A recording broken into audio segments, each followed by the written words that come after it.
We got beef. He's a Cheryl Reeve merchant. Bill Laimbeer never did anything without Cheryl. Ooh, welcome back to the Saturday edition of Locked On Women's Basketball, the internet's only women's basketball draft-focused podcast. Hunter is out dealing with a bout of consumption, so today we're going to take a little break from our 2024 player breakdowns while he gets his humors adjusted. Today, Lincoln and I are looking at our favorite players from classes that are not graduating this year. So that's 2025 to 2027, from Stanford's Kiki Iriafen and South Carolina's Ashlyn Watkins to West Virginia's JJ Quinterly and Utah's Gianna Neepkins. Locked On Women's Basketball starts now. Ogunbowale for the win. Good! You are Locked On Women's Basketball, your daily podcast on women's basketball.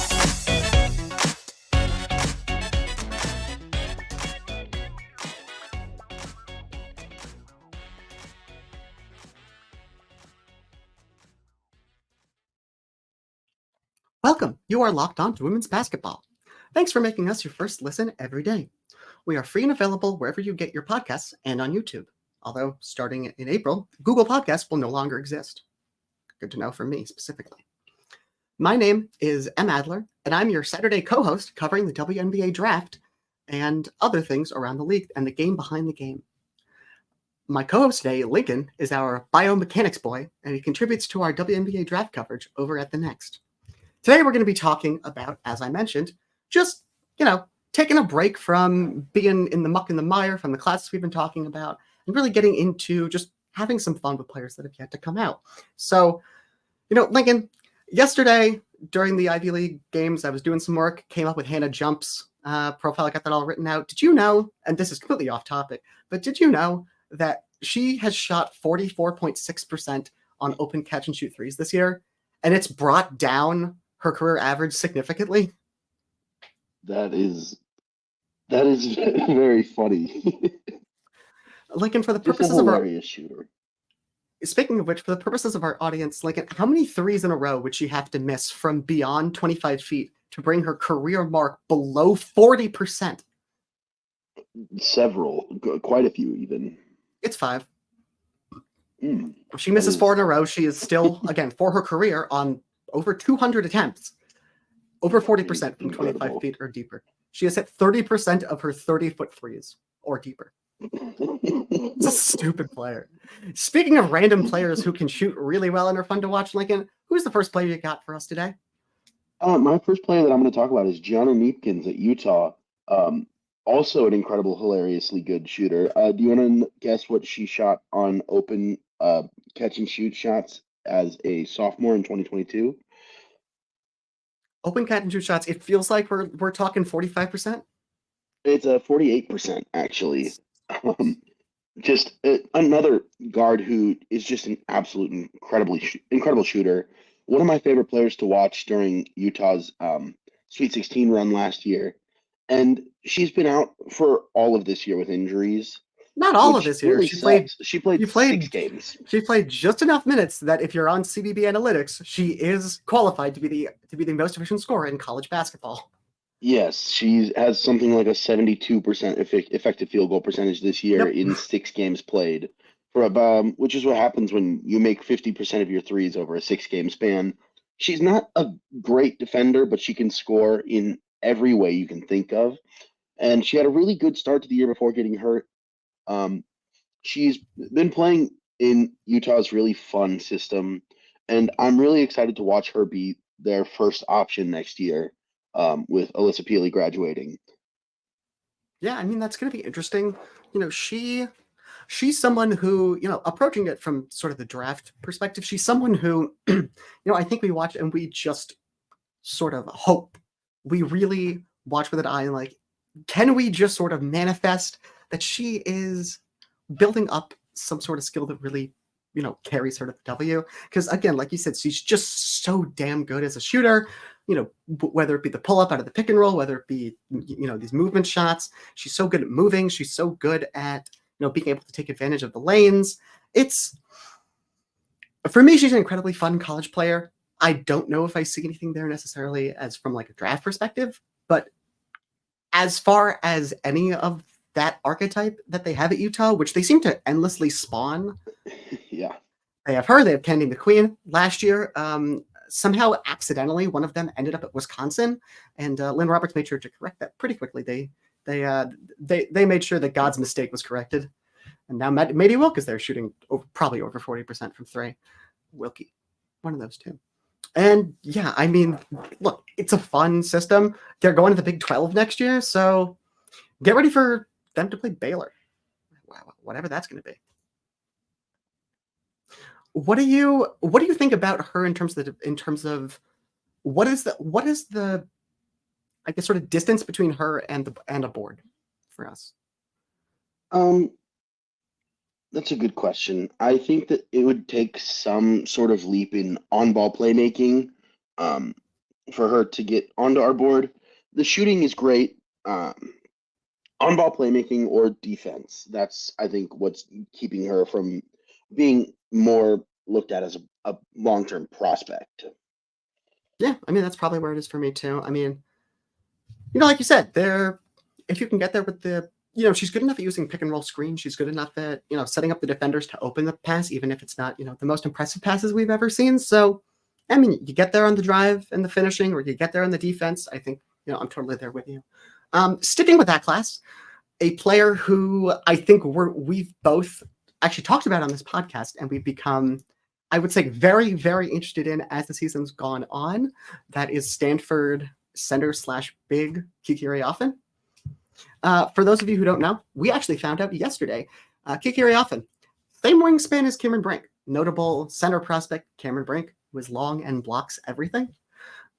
For me, this is a player who I don't really know if there's much to add from what we talked about back around Thanksgiving when she was the primary defender on giving Tanai Latson the work in that game and for a Stanford win.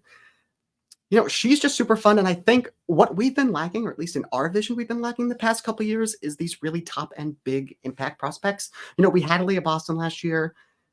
She was pretty much the only actual big that we liked. Letitia Mehier is sort of like a big wing defender more than a real post. This year, of course, we have, we have Cameron Brink, we have Aaliyah Edwards, we have Camille Cardoso, and that's a really nice sort of foundation here, especially as, you look at the W, and there's a lot of players who are just sort of aging out. We're not, like Brittany Griner's retiring next year, for example. Nneka Gumake is probably not going to retire before she gets to play for Golden State. But what we have here is we have, a real opportunity for a changing of the guard, no pun intended, as the league sort of, continues to be not post-dominant, but, we're still getting a lot of teams that are really, going to the post, and you need talent to counter that. And I think Kiki Iriafen for us is one of those bigs that really stands out next year. Yeah, she made a massive leap from her sophomore season to her junior season, went from playing 12 minutes a game to 27, but still jumped from 7 points and 3.5 rebounds a game to 19 points and 11 rebounds. She's shown just about everything you could want in a 4 or 5 prospect. She's just an awesome player to watch, and I'm excited to see what she can do at Stanford next year.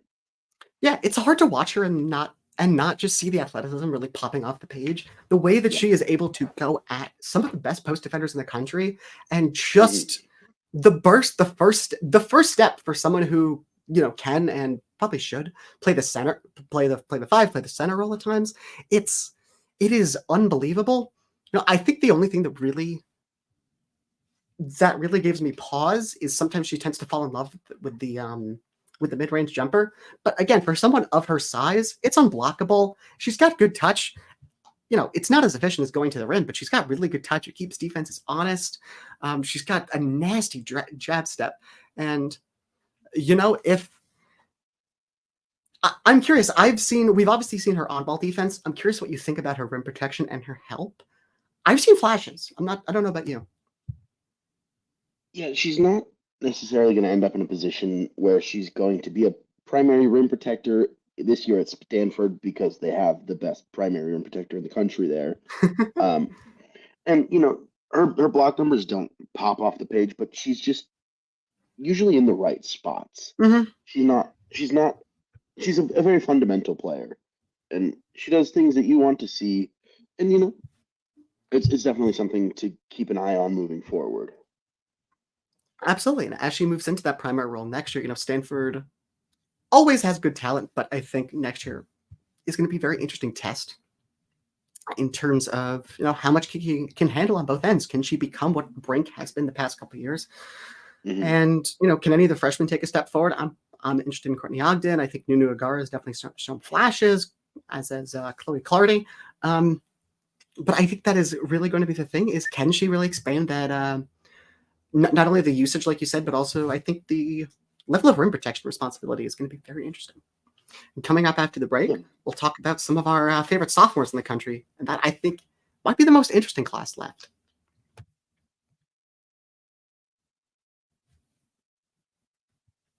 Our partners at eBay Motors have teamed up with Locked On Fantasy Basketball host Josh Lloyd to bring you some of the best fantasy picks every week, all season long. Whether you're prepping for a daily draft or scouting the waiver wire, every week we're going to provide you players that are guaranteed to fit on your roster. So let's see who Josh has picked out for us on this week's eBay Guaranteed Fit Fantasy Picks of the Week. And this week, it's Raptors freshman rookie, that's what they call it in the pros, Grady Dick. And the Raptors seem committed to giving us 30 minutes of Dick each night as they rotate players in and out of their lineup. Josh Lloyd from Locked On Fantasy Basketball is going to help you win your fantasy championship at eBay Motors. Knows a championship team is about each player being a perfect fit. Same with your vehicle. With over 122 million parts for your number one ride or die, you can make sure your ride stays running smoothly. Brake kits, LED headlights, roof rack, bumpers, whatever it needs, eBay Motors has it. And with eBay Guaranteed Fit, it's guaranteed to fit your ride the first time, every time, or your money back. Plus, at these prices, you're burning rubber, not cash. Keep your ride or die or alive at ebaymotors.com. eBay Guaranteed Fit, only available to U.S. customers. Eligible items apply. Exclusions apply.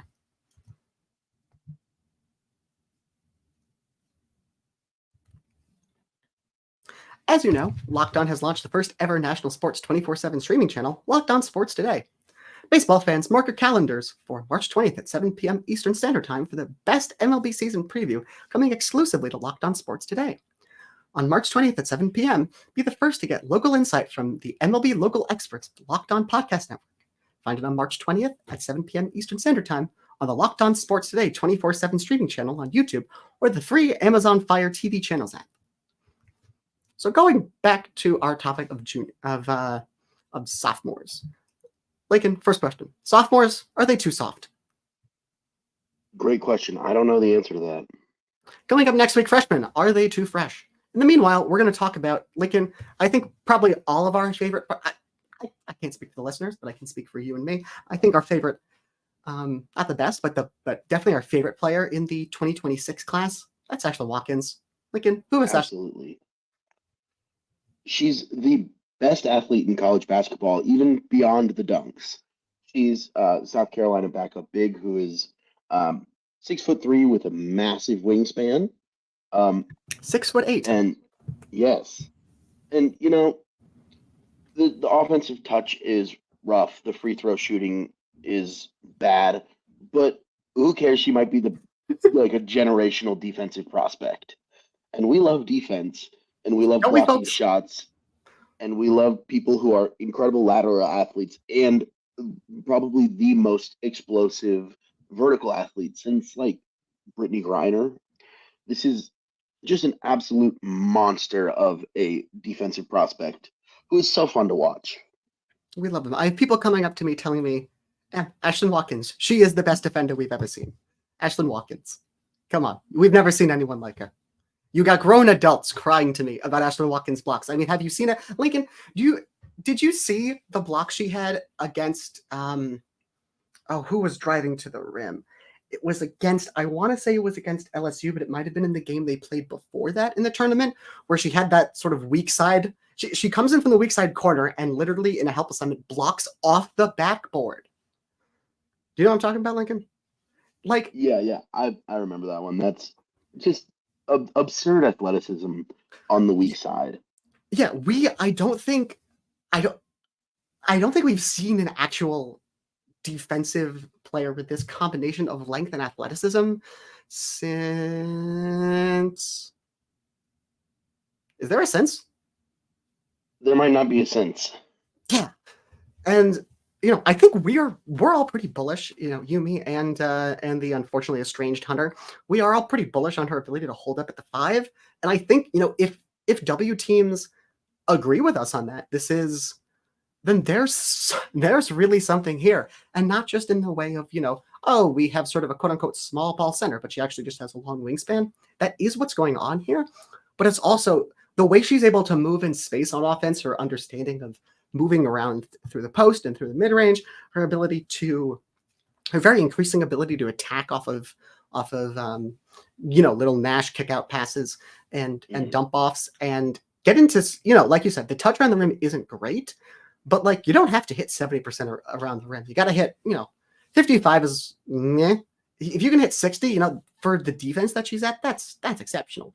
And I think you're at South Carolina and you're a front court player, the sky's the limit just generally, but especially I think given the arc from last year to this, that's one of the things we look at, especially is, how is a player progressing? What's the arc here that we're talking about?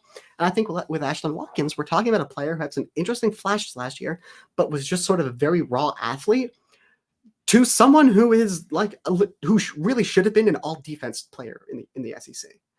Yeah, that's absurd that there was a case for her to be the SEC Defensive Player of the Year, and she didn't even make the all defense team. It's absurd to me. Yeah, there is so much to dream on right here. The way that she's able to, and I think she's got a pretty advanced feel. And this is something I think that not to sound too much like an old head, but I think something that is really underappreciated when it comes to front court prospects is their ability to really feel out pick and rolls in terms of the angles, the timing of the screening, and really the angles you're rolling into and attacking off the roll, feeling out how deep you want to roll into. And I think she's got a pretty good understanding of the pocket, or at least something that I think there is really a level of basketball intelligence and preparation there, and just really thinking skills under duress that we don't see very often. We definitely don't see. Yeah, definitely not only a tremendous athlete, but a very smart basketball player. And when you're working with Dawn Staley, you have just the opportunity to work with one of the best basketball minds in the world right now and to just bounce ideas back and forth. And South Carolina has a great track record of producing WNBA caliber bigs, and that is going nowhere soon. And thank God for that. Lincoln, I'm gonna for my pick here, I'm gonna let you take your pick. I regret to inform viewers that we are contractually obligated to not talk about Flo J. Johnson while Hunter isn't here, or he will die of he will die of FOMO. So let me just say for the record, Flo J. Johnson, excellent player, developed a ton over the past year. Lincoln, I'm going to ask you to pick between a couple players. We have. Do you want to talk about Taina Mayer, Bella Fauntleroy, Dariana Littlepage Buggs, or Yardane Garzon? I think this is going to be unsurprising to you. I'm going to go with Littlepage Buggs, one of my favorite big prospects in the Big 12, especially. Just a really fun defender. I love fun defenders. Yeah, so to start off with the physical, 6'1", but much like Kiki Iriafen and Ashlyn Watkins, we got a +5 to the wingspan. She has a 6'6" wingspan, which, for reference, that's about the average wingspan of, a center. Again, I really love her verticality, her lateral movement, her instincts for help defense are so good. That Baylor team is, let's just say it is what it is. The process hasn't always. It's a little bit strange. That's a nice way to put it. I think four of their 5 best players all pretty much play the 4, right? Yeah.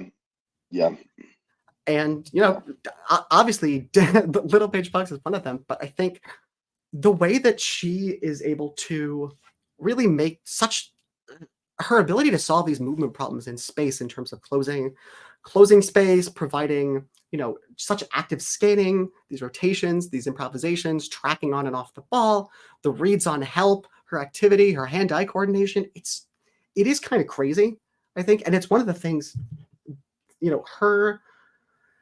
her chemistry, her rapport defensively with Asia Blackwell. Asia Blackwell was good recently, don't get me wrong. But with fellow sophomore Bella Fauntleroy, I think is one of the things that has really kept them sort of head above water, even while the offense has Lincoln, how would you describe their offense lately? Missing all their shots.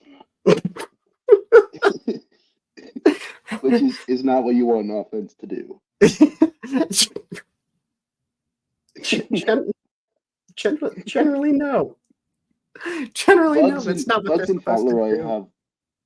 and Fauntleroy have such a fun complementary skill set on both ends. Kind of, they can kind of do a lot of the same things defensively.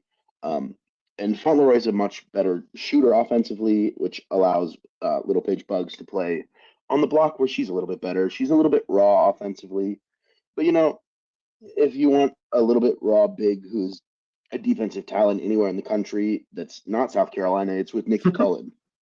Pretty much. And there's and the thing with Little Paige Bugs too is I've talked before about primary and secondary or sort of ancillary skills when it comes to different parts of the ball. And Little Paige Bugs her finishing numbers are great. I question how much of that is just wide open in the post because of Baylor's movement versus how much is actually sort of having to work for the finish.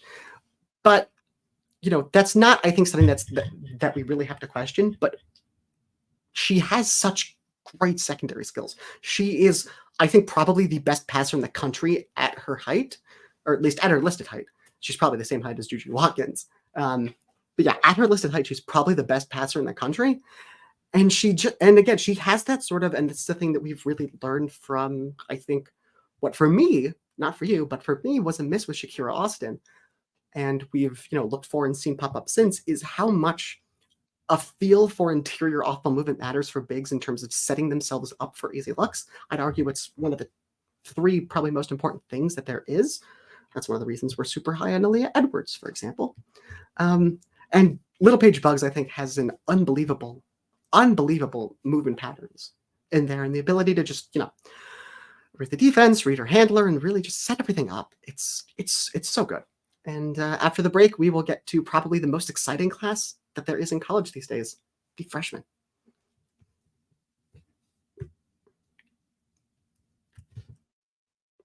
You know that instant confidence boost you get from an outfit that makes you look really good? That's what I get with Stitch Fix. With Stitch Fix, you'll get a stylist who understands your style, size, and budget. They do all the shopping for you. It's the easiest way to upgrade your wardrobe this season. Easily upgrade your wardrobe with a professional stylist that helps you find new, on-trend favorites that will work for you. I just give my stylist my size, style, and budget preferences. I order boxes when I want and how I want, no subscription required. And they send 5 just for me pieces, plus outfit recommendations and pro styling advice. I keep what works and send back the rest. My stylist always sends just right pieces, and the fit is on point. I like that they have ESP. I don't know how they do it or what that stands for, but they just get me. Stitch Fix makes it so easy. I don't like to shop, and they save me that time and effort. Plus, I get outfits that make me look good and feel really good. And if you don't love something, just send it back. Shipping, returns, and exchanges are always free.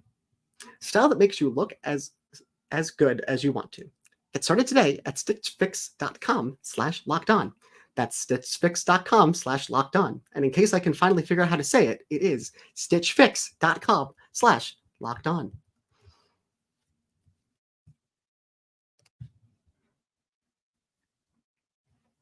Lincoln, we turn now to the most obvious collection of stardom talent I think the league has seen since 2016, which, as our listeners may know, was the class that included Breanna Stewart, Mariah Jefferson, Morgan Tuck, and before she declared early, Jewel Lloyd. Pretty good players, if you ask me. Lincoln, I'm talking about the 2027 class of freshmen. There's a lot of players in there. I'm sure our listeners are familiar with Juju Watkins and Hannah Talgo, they've listened to us enough. They've probably heard the name Malaysia Fulwiley more than a couple times. Lincoln, take your pick of any of those four. Anyone maybe flying under the radar? Malaysia Fulwiley is maybe my favorite player in college basketball. She is so fun and so good. But to me, the underrated star bet in this class is Madison Booker at Texas. She Yes, sir. is an absolutely absurd mid-range pull-up shooter. She doesn't really shoot very many threes right now, but she's a 6'2" initiator right now who, if you can't tell from me always wearing Milwaukee Bucks stuff, reminds me a lot of Chris Middleton, who is one of my favorite basketball players of all time. Since Rory Harmon got hurt at the end of December, Madison Booker has basically played point guard for the Longhorns and led them to a 17-4 record across 21 games, averaging 20 points, 5 rebounds, and 6 assists per game, which is very good for a 6'2" freshman. And she's just so smooth and such an absolutely just absurd scorer, and has taken a massive jump as a playmaker within her freshman season. And the Big 12, for I think as much as we would both agree that it's a conference where, if you're a good big, you can star, really. Yeah. It is a conference that challenges you as a handler. It is a conference that challenges you as a wing. If you're going against Baylor, you have to deal with Sarah Andrews, and you have to deal with whichever one of Bella Fauntleroy and Dariana Littlepage bugs Nikki Collin wants to mastermind your way. If you're playing against West Virginia, you not only have to handle the press there, but you have to handle JJ Quinterly harassing you in the half court. If you're playing Kansas State, you have to deal with the length of the Glens on top of everything that Ziona Walker brings. Yeah. And yet, you mentioned her stats since Harmon went down. That is almost entirely in conference play. All of the games except one, which was against Jackson State, which is a very good mid-major who went undefeated in their own conference. Mm-hmm. And she also, there's so much to love here. The usage has been super scalable. At times when she's drawing some soft, I don't think I've seen any hard doubles, but she's drawing a lot of soft doubles, and she gets the ball to, Shaylee Gonzalez has time for that with how much they like to work the post. Anna Gaston, Taylor Jones. She's really good with that. She is, like you said, 6'2". Her wingspans, again, we're talking just about players who we love. We love long folks, don't we, folks? We love the long gals. Madison Booker, 6'5.5" wingspan. She has the length, again, of someone at the 4. She's probably, she's someone who I think we want playing the 3. She's such a plus rebounder for a 3. And I think this is something that has come out lately in her game, and it's something, you expect to come along slowly in freshmen. We'll get to that in a second. And something that you especially look for under Vic Shafer, the defensive instincts for me, the defensive, just sort of the way she sets up defensively. It's nothing commanding on the ball necessarily. It's nothing that really shows like sort of little, like it's something that really shows the same level of, necessarily help rotations already that Littlepage Bugs has, but it is just the way that she's able to track the ball and her assignment when she's in chasing, the way that she's able to navigate over ball screens so well at her size and with her hip flexibility, the way that she is able to really sort of almost naturally make these tags and these fills from the backside. It is so, again, at someone who is with Vic Shafer, it is defensive potential to dream on for me. I am so excited for what she can do, because I think, again, this is a player who I could see definitely turning into at least a number 2 on offense and a number 2 on defense for a really good W team. This is, yeah. The player's all about. Okay. The thing that I said that felt like a bit of a stretch is, imagine if Courtney Williams was 6'2", and it's almost there. Yeah, where honestly, like for me, I'm glad that we did the series over the summer, because now I can make this claim with strong confidence. It looks a hell of a lot like Simone Augustus did at LSU. And we know, we talked about Simone Augustus when she got to the W. It took her basically half her career to get a coach who cared about trying to, coach up her defense in the way that it flashed LSU. There is so much to love here. And I think, again, in today's day and age, learning how to really use the three, learning from Vic, the help defense and the on ball. There is so much development that I think that, may not have happened with players who used to go to LSU back then. Yeah, there's so much potential. I'm going to close out with, so it is crazy that we have the top 4 freshmen in that class. Fulwiley, Juju, Hidalgo, Michaela Williams, and Madison Booker is right there. It's crazy. I'm going to close out with a freshman who I think has fallen under the radar, but could be the safest bet of anyone else in the class. That's Oluchi Okanwa. Oluchi Okanwa is a 5'10" guard freshman for Duke. She was the second most notable freshman for Duke overall, given the fact that Jaden Donovan, I believe, was the number 3 recruit in the country. Could dunk like 5 years ago. Absurd athlete. Yeah, insane athlete. She has probably her and Ashlyn Watkins competing for the most insane chase down blocks this season. But for me, Oluchi Okanwa, Lincoln, how much Duke have you watched this year? Not as much as previous seasons. Interesting. Well, I can assure you it's more enjoyable than previous seasons, as someone who had to suffer through those offenses in years past for way too many games.